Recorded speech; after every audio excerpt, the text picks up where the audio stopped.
Straight ahead on CCX News, a banner year for jobs. Bringing an additional 225 plus jobs to Plymouth. We're crazy excited about that.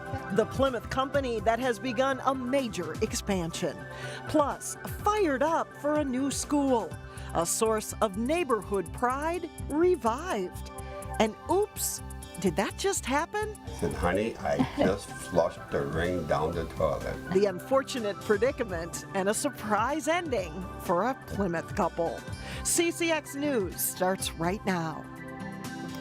And hello everyone, and thanks for joining us. A Plymouth company will be doing some major hiring over the next several years. Banner Engineering is doubling its capacity for new product research and development at its Plymouth campus. We are out of space, so we're going to be creatively putting people in locations until the building's done. It is a good problem to have. Banner is building 50,000 square feet of labs, training space, and new office space. In the last 5 years, the company's workforce has increased by nearly 50%, and now it will be hiring 225 to 250 additional engineers. It's all the result of growing demand for sensors they design and build for factories and even consumer products that you may know. With the current, Internet of Things, everybody hears about that. Sensors are really the core thing. Everybody needs to collect information from the factory floor. Sensors are in everything now, your vacuum and your garage door opener, and so we're really excited about how that positions us for the future growth. I think having a very strong commercial and industrial base really builds a thriving and vibrant community. Real physical, the council here in the city of Plymouth. New engineers will happen over the next 5 to 7 years at hiring. Those new jobs will include mechanical, electrical, and software engineers. Banner has 1,400 employees worldwide. 450 of them are at the Plymouth headquarters. There's a big coffee and bagel news here. The parent company of Brooklyn Center-based Caribou Coffee has entered into an agreement to buy Bruegger's Bagels. The sale is expected to finalize in September. The move would expand Caribou's rapidly growing list of food partnerships. Its parent company also owns Einstein Brothers Bagels and Panera Bread Company. Caribou employs about 250 people at its Brooklyn Center headquarters. Just north of Brooklyn Park, Champlin police are investigating a restaurant break-in. Hudy's Café was burglarized early Monday morning. Police say someone gained entry by throwing a brick through a door window. The burglar made off with cash. The Hennepin County Crime Lab processed the scene, and Champlin police are working on a possible suspect. Meanwhile, a crash in a Brooklyn Park construction zone sent one man to the hospital. It happened on County Road 81 and 73rd Avenue just before 3 o'clock Wednesday afternoon. As you can see, this Buick sedan bore the brunt of the damage when it collided with a semi-truck. The driver of the car sustained serious injuries and was taken to North Memorial Hospital.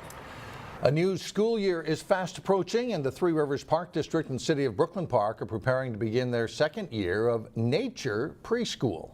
Big worm coming through! Big worm coming through! Campers at a Nature Explorers Camp at the Coon Rapids Dam are exploring animal habitats and finding a few worms.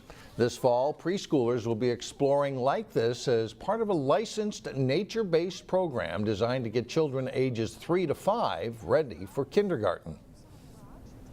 With a nature-based preschool program, you really give your children the opportunity to learn how to learn and discover the answers to their questions. For many of these children, they're going to have jobs that we don't even know about yet. They might not exist. And so the best thing we can do for them is to teach them how to be problem solvers. The preschool partnership serves 80 children and is housed out of the Brooklyn Park Communities Activities Center. School begins the week after Labor Day, and we have enrollment information posted on our website. When Pilgrim Lane Elementary closed in Plymouth in 2009, Principal Randy Moberg had no idea he would one day return to the same building. The school in the Robbinsdale district is reopening as an arts magnet. We've really enhanced our stage area and brought it forward just to kind of bring the performers and to become more live and interactive with the audience. A performance center with dedicated dance space is one part of the renovations at the new Fair School Pilgrim Lane campus. The $16.3 million project to bring the school back online included completely refacing the exterior of the building with new bricks and overhauling the gymnasium from when the school first opened in 1966. The school will serve kindergarten and first grade students this fall, but by 2019 it will be a K through third grade school to complement the Fair School in Crystal, which serves grades 4 through 8. For Principal Moberg, there is a joy in reopening this school with its new arts integrated focus. But I feel like just a chance to start over again and take the things that I've learned and take it to a whole different level in the quality of instruction we offer our students, because our ultimate goal is to help bring out the very best in our students, help them find their strengths, discover their voice so they can make a difference in the world as we integrate both the arts and the academics. Fair School Pilgrim Lane opens on September 5th. Still ahead, a Brooklyn Park Women's Mall of America trip turns into a modeling opportunity. Plus, we feast on flowers at the State Fair. And then in sports, a young Armstrong football team gets set for the season. We'll preview the Falcons. But first, staying cooler on Friday with a chance for rain. We'll be right back.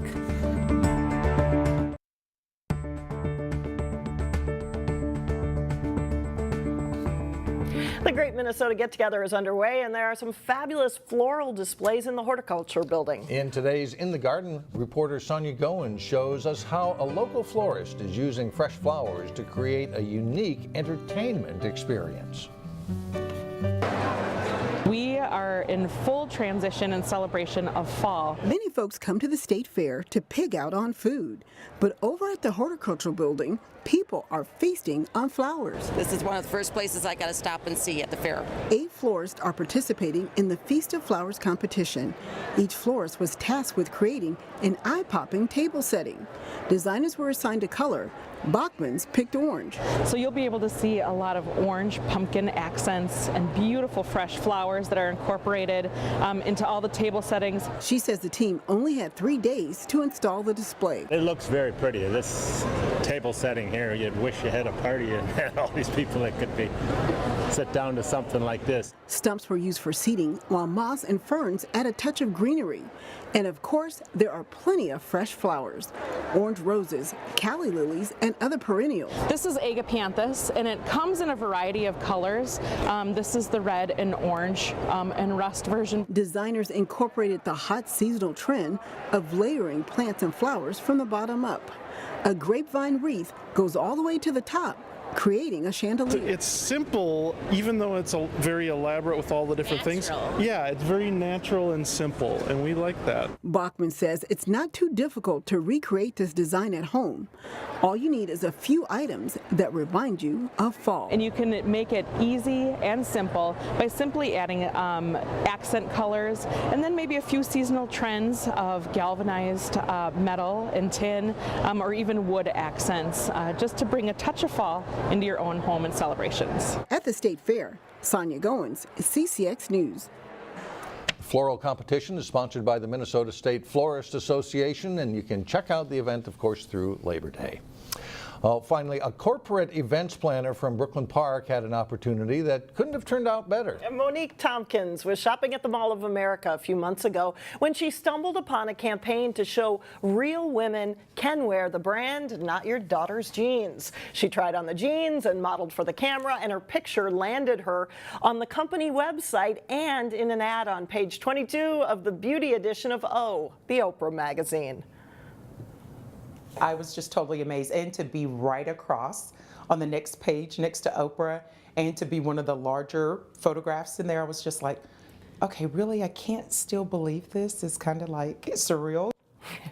This week, Tompkins was on Twin Cities Live with other local women talking about the ad. You can see Tompkins in the September edition of O Magazine. And yes, she did get to keep the outfit, but not the shoes that she wore in the magazine. That's cool. Still ahead, a long journey for a wedding ring in Plymouth. But first in sports, it's not too late to get some fishing in before Labor Day. Terry Tuma stops by for his weekly fishing tip. Jay Wilcox is next.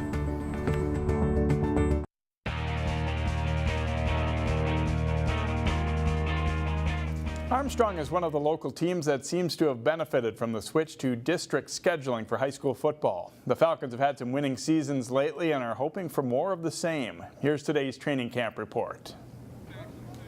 Talk to the Armstrong football coaches this fall, and one word comes up often. We're really young, and so we had a good summer, a lot of kids around, but this is definitely as young as we've been here in my 4th year going in, and so great attitudes, good work ethic, great kids, but young, so we got to grow up real fast. Got a lot of young guys, but a lot of talent, a lot of athleticism, and everyone's working hard and buying in. We're just getting excited and getting ready for the scrimmage on Saturday and the season next week. The Falcons suffered through an injury-plagued season last fall, but still managed to post a 5-4 record. Though it's a mostly new team, some proven vets will lead the way. Running back Jesse Sherwood started the season as a 3rd stringer, but ended up rushing for 800 yards last fall. Troy Casperson is back to lead the offensive line. Defensively, safety Makai Besic and linebacker Michael Wozniak will be counted on to make plays. With the Falcons moving into the Suburban Blue sub-district this season, there will be some brand new opponents on their schedule. Oh yeah, that's really exciting. Going in every year, if you have the same opponents, it's like you're getting ready for it, but like you want to see something new defenses, new coaches, like just different feels.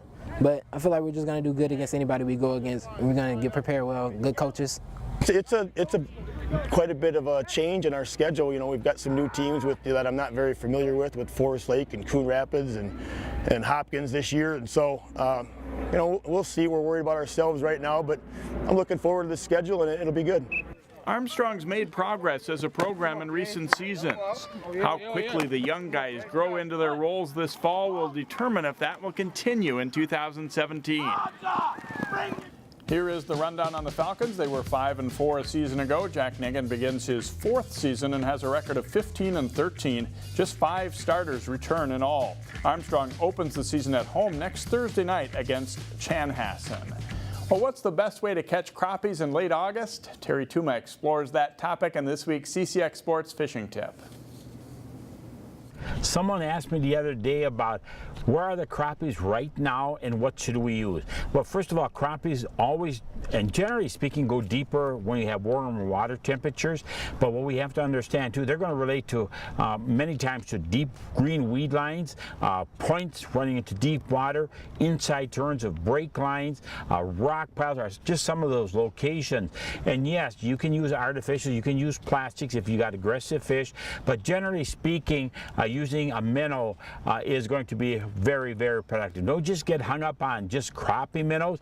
Do consider using smaller fatheads or small shiners. Some great ways, and one of my favorite ways, especially at this time of the year, is, and these crappies are going to roam many times, using a live bait rig, very similar to fishing for walleyes, and I use many times a bead and a colored hook, and then attaching your minnow to this, and then just trolling with your electric trolling motor. The other, of course, is using jigs. Again, very, very productive. Use a correct size jig. Generally speaking, a 16th, a 32nd, an 8th, many times just too heavy because the crappie is going to inhale it. They're going to feel the extra weight, and it's going to blow it out, if you will. And then, of course, your spin rigs are extremely productive.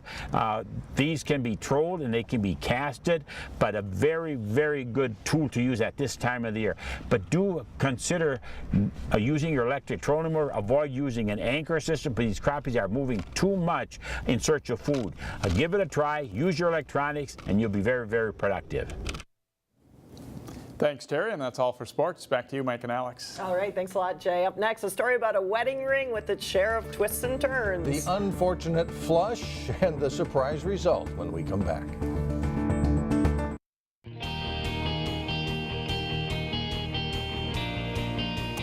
Every marriage has its share of ups and downs. A Plymouth couple found that out the hard way last week. But as Delane Cleveland explains, a little intervention from the city helped the couple resolve a rather unusual problem.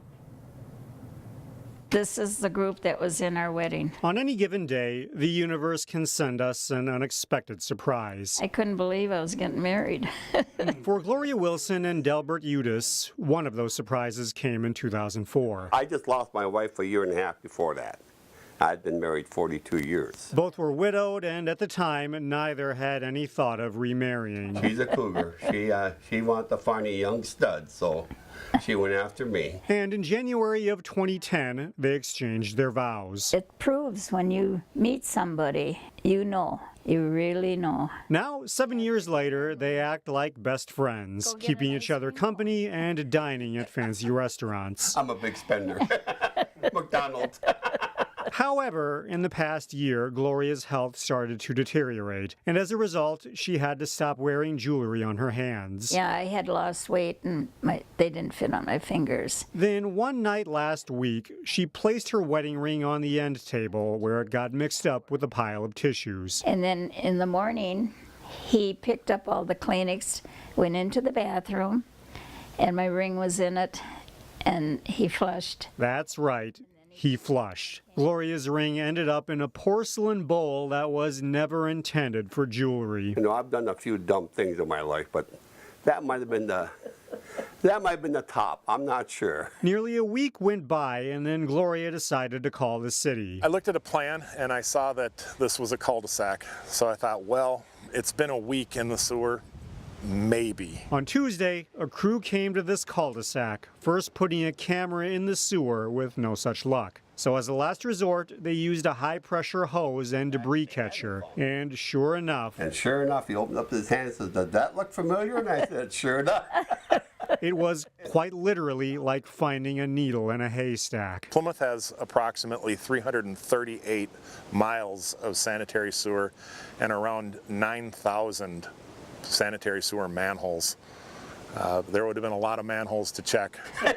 After a week stuck in the muck, Gloria's wedding ring now sits proudly on her finger. We did take it in and had it cleaned. Proof that life is certainly full of surprises. It's unreal. It's just unreal. In Plymouth, Delane Cleveland, CCX News. And you could expect to see more of this couple. Plymouth officials came out to do a photo shoot with them today. The city plans to share their story on social media. Huge shout out to that city crew. Yeah. Wow. Like finding a needle in a haystack. Absolutely. Exactly. Man, I would be in so much trouble. Lucky they found it. It's great. That does it for us. Thanks so much for joining us. And we'll see you back here again Friday, starting at 4.